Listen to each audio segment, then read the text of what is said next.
છે તેની વેશભૂષા દ્વારા રજૂ કરશે ધોરણ 8 ની પ્રિયાંશી ગોહિલ. નમસ્તે, હું પ્રિયાંશી. તમે જાણો છો આ શું છે? આ છે વાદળ.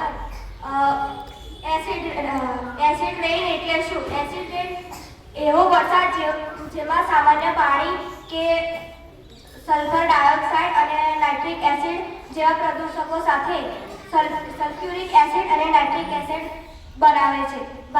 વાદળ કેવી રીતે બને હું તમને સમજાવું. વાદળ એક આકાશમાં તરતા પાણીનો અતિ સૂક્ષ્મ ટીપા કે બરફના કણો સાથે મળીને બનાવે છે.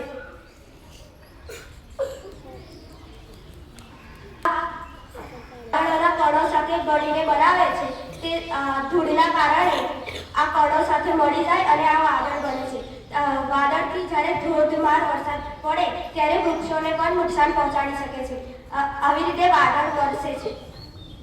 વાદળ બને છે જ્યારે પ્રદૂષણનો વધારો થાય છે.